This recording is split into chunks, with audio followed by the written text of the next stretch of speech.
Friends, news channel देखे आप सभी दर्शकों का बहुत बहुत स्वागत है। मैं हूं रमनदीप कौर। इस वक्त की बड़ी खबर आ रही है प्रयागराज से। क्या है पूरा मामला, देखने के लिए बने रहिए हमारे साथ। मकर संक्रांति के पहले स्नान पर्व को लेकर जहां माघ मेला पुलिस ने पूरी तैयारी कर ली है। ऐसे में डीप वाटर बैरिकेडिंग साथ ही ड्रोन से पूरी निगरानी की जाएगी। एटीएस के कमांडो को तैनात किया गया है, तो साथ ही आर्टिफिशियल इंटेलिजेंस की भी इसमें सहायता ली जाएगी। और सबसे क्या कुछ खास बात है, इस पूरे मामले पर क्या कुछ कहना है माघ मेला एसएसपी डीआईजी राजीव नारायण मिश्रा का, में आइए सभी दिखाते हैं। एक सुरक्षा योजना बनाकर सारी व्यवस्थाएं सुनिश्चित की गई हैं और इसी क्रम में हम लोगों ने 14 पुलिस थानों का सृजन किया है। 41 पुलिस चौकियां गठित की गई हैं।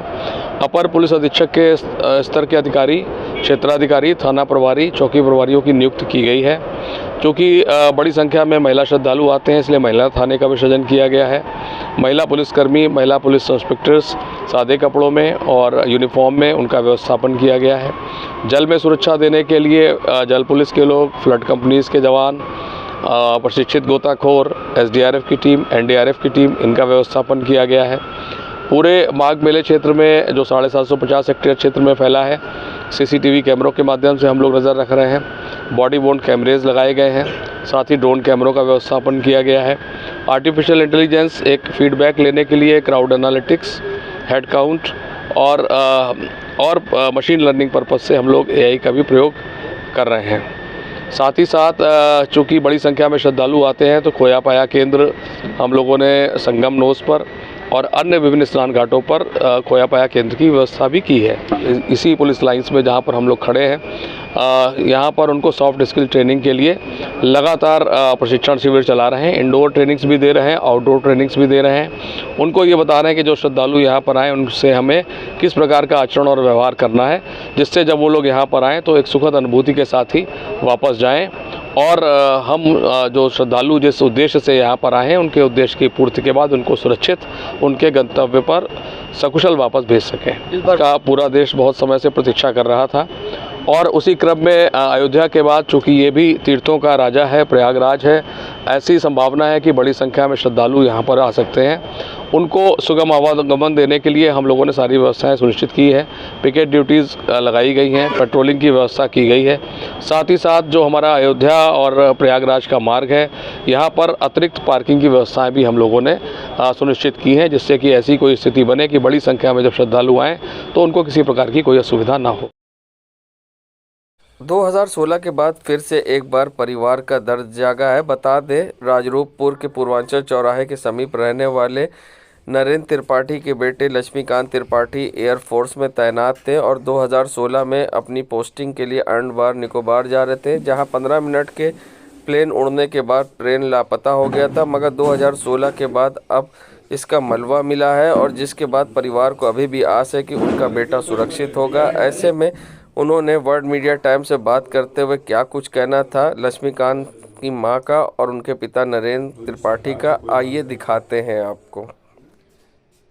प्रयागराज में अब एक ऐसा परिवार है जिसको आज भी अपने औलाद की लौटने की आस है। बता दें, ये नरेंद्र त्रिपाठी जी का परिवार है, जिनके बेटे एयरफोर्स में लास्ट नायक के पद पर तैनात थे और 2016 में वे यहाँ से छुट्टी के बाद वापस गए थे और उनका जो विमान था अंडमान निकोबार जाना था और प्लेन आधे रास्ते में 15 मिनट की उड़ान के बाद गायब हो गया था। जिसके बाद उनको ये समाचार मिला, जिसके बाद भले ही उनको पेंशन आई हो, मगर जिस तरह से बेटे के लौटने की आस थी, मगर आज वो जख्म फिर से हरा हो गया है, क्योंकि उसके प्लेन के मलबे समुद्र में मिले हैं। और जब ये खबर परिवार को मिली तो सारे जख्म फिर से हरे हुए हैं। उनको आज भी आस है कि भले ही प्लेन के मलबे मिल गए हो, मगर बेटा हो सकता है कहीं सुरक्षित हो। हम उनकी माता जी से बात करेंगे। लक्ष्मीकांत जी के साथ जिस तरह से ये घटना हुई पूरी, अब आपको क्या आस है, क्या कहिएगा? मेरी आस है कि वो जहाँ भी है वो सुरक्षित है और सुरक्षित वापस आएगा। मैं अभी तक यही इंतजार में बैठी हूँ और आज भी अभी में कोई मतलब वो नहीं है कि कुछ हुआ है। दुख जरूर है, लेकिन उसके बारे में हम गलत कभी नहीं सोच सकती, न सोचूंगी। 2016 में यहाँ 2016 में 19 जुलाई को यहाँ से छुट्टी सब ख़त्म हो गई थी और जा रहे थे अंडमान निकोबार। चेन्नई पहुँचे थे। चेन्नई 19 को गए, 20 को चेन्नई पहुँचे, लेकिन 21 को 20-21 को उड़ान नहीं भरी। विमान कुछ गड़बड़ थी और मौसम भी खराब था उसी वजह से विमान नहीं 22 जुलाई को सुबह 8 बजे विमान मतलब यहाँ से उड़ान भरी, लेकिन उसके बाद 15 मिनट उड़ान भरने के बाद न्यूज़ में यही सुना है कि 15 मिनट उड़ान भरने के बाद विमान लापता हो गई, और न्यूज़ में भी हम लोग देखे थे, लेकिन आज तक कुछ उसका पता नहीं चला था। आज 7 साल बाद आज पता चला कि विमान का मलबा समुद्र में मिला है, लेकिन अभी हमें पूरी तरीके से पुष्टि नहीं की गई है। सरकार से मांग है कि वो उसकी पूरी तरीके से पुष्टि की जाए, और हम तो अभी आस में बैठे ही हैं कि हमारे बेटे को कुछ हुआ नहीं है। जैसे जिस तरह से मलबा पता चला है, मिला है, और अभी हम तो कुछ देखे नहीं है, न कुछ पाए हैं, अब सुने हैं पेपर में, अगर जो होगा भगवान। सरकार से क्या मांग है आपकी? सरकार से तो मांग है कि अगर खोज करते हैं तो करें, अब जो कुछ हो सही अगर मिल जाता है तो हम उन लक्ष्मीकांत जी के पिताजी से बात करेंगे। नरेंद्र जी, आपके बेटे के आज पता चला है कि मलबा मिला है, मगर अब किस तरह की आस है, क्या उम्मीद है? क्या ये है कि आस है कि जो चीज़ गवर्नमेंट ने उसको ढूंढ निकाला है तो उसका मलबा निकाला जाए, क्या है सच्चाई क्या है उसमें, यही हम जानना चाहते हैं गवर्नमेंट से। तो कहीं ना कहीं उनकी ये आस है कि मलबा तो मिल गया है, मगर बेटा हो सकता है कहीं सुरक्षित हो, उसकी भी जांच होनी चाहिए, और सबसे बड़ी बात है सरकार से मदद मिलनी चाहिए, क्योंकि कहीं ना कहीं बूढ़े माँ बाप का सहारा था बेटा लक्ष्मीकांत, जो कि अब लापता है विमान के इस क्रैश होने के बाद। फिलहाल एक माँ बाप को जो आस है उनका दर्द तो वही समझ सकते हैं। फिलहाल आगे क्या होगा ये देखने वाली बात होगी। सैयद मोहम्मद आमिर, प्रयागराज। संगम नगरी में गृहस्थ संत पूजनीय डॉक्टर अनिल शास्त्री की उपस्थिति में दद्दा जी शिष्य मंडल भारतवर्ष शिविर की भूमि पूजन वैदिक मंत्रोच्चार के साथ किया गया। साथ ही इसमें 1.25 करोड़ पार्थिव शिवलिंग बनाए जाएंगे, जिसमें अभिनेता राजपाल यादव भी शामिल होंगे। और ऐसे में शास्त्री जी का क्या कुछ कहना था पूरे कार्यक्रम को लेकर, आइए दिखाते हैं आपको। सबसे प्रथम मैं पूरे भारतवर्ष के शिष्य परिवार की ओर से और इलाहाबाद के प्रिंट मीडिया और इलेक्ट्रॉनिक मीडिया की ओर से ब्रह्मलीन गृहस्थ संत पूज्य दद्दा जी महाराज के श्री चरणों में सादर नमन और वंदन करता हूँ।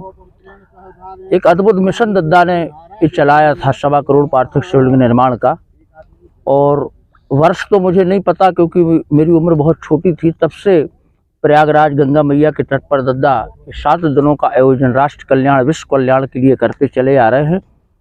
बीच में दद्दा ब्रह्मलीन हुए। आप सब दद्दा से बहुत करीबी थे, दद्दा बहुत प्यार करते थे प्रयागराज के इलेक्ट्रिक मीडिया वालों से, और बहुत स्नेह से बिठाला करते थे। और एक जो अंतराल बीच में लगना था वो अंतराल नहीं लगा। इसके लिए मैं प्रयागराज के जो हमारे गुरु परिवार हैं उनके लिए मैं धन्यवाद देना चाहूँगा कि उनने थोड़ा सा कदम बढ़ाया और ये श्रृंखला अनावरत जारी रही। आज आप सबकी उपस्थिति में और ये भूमि पूजन यहाँ पर हुआ है। 5 फरवरी से 11 फरवरी तक जो ये पार्थिव शिवलिंग निर्माण का आयोजन है, ये प्रयागराज की इस पावन भूमि पर होगा। प्रतिदिन प्रातः 7 बजे से शिवलिंग निर्माण होगा, 12 बजे रुद्राभिषेक होगा, प्रसादी होगी गंगा मैया में मातेश्वरी का जो हम लोग अलग से बनाएंगे विसर्जन का, स्वच्छता को देखते हुए ध्यान में रखते हुए। तो हम लोग कुंड बनाते हैं, गंगा मैया का जल रहता है उसमें बाबा भोलेनाथ को विसर्जित करते हैं। और कुछ भक्त ऐसे भी हैं जो शिव को उठाकर अपने घर ले जाते हैं और अपने घर पे जो क्यारी वगैरह है या फूल वगैरह है वहाँ भी उनको स्थापित कर देते हैं। तो ये प्रक्रिया निरंतर जारी है और 7 दिनों तक यह आयोजन चलेगा। विभिन्न आयोजन उसमें होते हैं और हम सब भारतवर्ष के शिष्य मंडल जो है और जो संत यहाँ पर पधारते हैं उनको अपने कैंप में आमंत्रित करते हैं, उनका यथा सम्मान करते हैं, उनकी भोजन प्रसादी कराते हैं। इस तरह से यह श्रृंखला जो चल रही है वो अनवरत चलती रहे, यही भाव लेकर आज यहाँ भूमि पूजन हुआ है पूरे प्रयागराज। और जो अन्य जगह से भी शिष्य मंडल के लोग आए हैं वो भी शामिल होते हैं। क्या इस बार भी कार्यक्रम में शामिल इस बार आएंगे? अभी हमारी जब हम आ रहे थे उस समय राजपाल जी का फोन आया था, तो वो शायद 25 या 26 जनवरी को प्रयागराज में आएंगे इस आयोजन की व्यवस्था को लेकर। आशुतोष जी भी आएंगे, उनकी व्यस्तता रहती है तो व्यस्तता के बीच में टाइम तो निकालते हैं आने का, तो ये है कि वो आएंगे, सब उपस्थित रहेंगे। रामलला जो है वो देश के लला हैं, ठीक है, और अपने लला कहीं स्थापित हों ये हमारे लिए गौरव का विषय है और हम सब बहुत अच्छे उसको ले रहे हैं, प्रसन्नता है हम सबको। और प्रयास यही रहेगा कि प्रयागराज के आयोजन के बाद हमारा एक पूरा जो शिष्टमंडल, अभी परसों हम लोग पुरी से लौटे हैं, जगन्नाथपुरी में बहुत प्यारा आयोजन आप सब लोगों के आशीर्वाद से वहाँ पर हुआ है। तो प्रयास रहेगा कि एक बार कनक भवन में जाकर मालिक के दर्शन करें। तो ये भाव है, अगर उनकी इच्छा होगी तो हम सब वहाँ जाएंगे और उत्साहित हैं उनके इस प्रतिस्थापना का जो आयोजन चल रहा है उससे। हर साल पार्थिव शिवलिंग अकबर इस्लाम हज़रत मोहम्मद मुस्तफ़ा सल्लल्लाहु अलैहि वसल्लम की बेटी जनाब फातिमा ज़हरा की यौम पैदाइश पर ज़ाहिर हुसैन द्वारा कायम अंजुमन गुंचाए अब्बासिया की ओर से बख्शी बाज़ार स्थित मस्जिद काजी साहब में एक महफिल शुआए नूर 70वें दौर की महफिल में शायर एक से बढ़कर एक अशूर सुनाकर वाही बटोरी। रंगीन झालरों कुमकुमों से सजी मस्जिद में इमाम जुमा मौलाना सैयद हसन रज़ा ज़ैदी की सदारत में अनीस जियासी की निज़ामत में सजी जश्न की महफिल शहनशाह मिर्ज़ापुरी ने पढ़ा। वहीं क्यों न लानत हो उन कातिल पर, अमन की एक दास्तां है बतूल, शायर इतरत नकवी ने पढ़ा। क्यों न इस्मत को नाज हो उन पर, खुद के मालिकों की माँ है बतूल, हसनैन मुस्तफ़ाबादी ने पढ़ा। तो ऐसे में महफिल में शायरों ने अपने अपने कलाम पेश किए। इस मौके पर इमाम जुमा ने महफिल के दौर में क्या कुछ कहा, आइए दिखाते हैं। बिस्मिल्लाहिर्रहमानिर्रहीम। आज ये महफिल शुआए नूर जनाब फातिमा ज़हरा सल्लल्लाहु अलैहा की विलादत बासआदत की मुनासिबत से मुनक़्क़िद की जा रही है। और ये महफिल तकरीबन 70 साल महफिल का इनेक़ाद जनाब ज़ाहिर हुसैन साहब की निगरानी होता रहा है, जिसमें शुअरा किराम बारगाह मासूमा में मंजूर अक़ीदत पेश कर रहे हैं। मकामी शुअरा भी हैं, मराठी शुअरा किराम आए हुए हैं। ये महफिल अपने तौर पर महफिल है जो पैगम्बर इस्लाम की इकलौती बेटी जनाब फातिमा की विलादत की मुनासिबत से मुनक़्क़िद होती रही है। इंशाअल्लाह आइंदा भी इसका इनेक़ाद होता रहेगा। नाम बता दीजिए। तो ये जवाब है जवाजी पर मदरसा इमामिया में रहा है।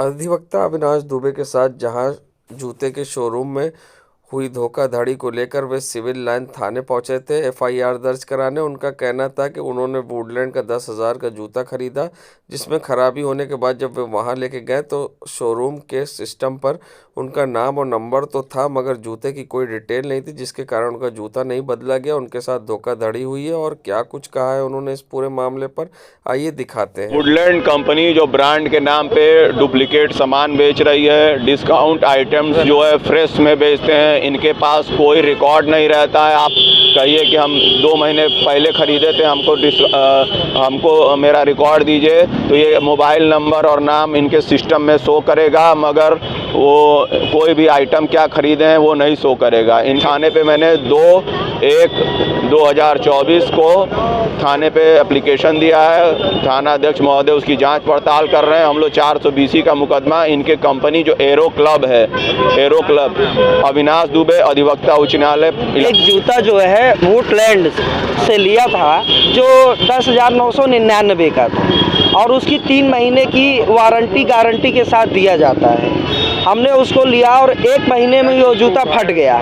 मैं उसको वापस करने के लिए फिर से पुनः उसी दुकान पे पहुंचा वुडलैंड की कंपनी के पास और उस जूते को उन्होंने ले लिया और अपनी कंपनी भेजा और कुछ दिन के बाद कह रहे हैं कि ये जूता अब नहीं रिपेयर हो सकता है।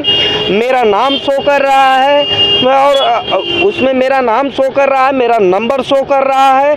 अब आप इनके सिस्टम में मेरा अमाउंट और मेरी डेट नहीं शो कर रहा है।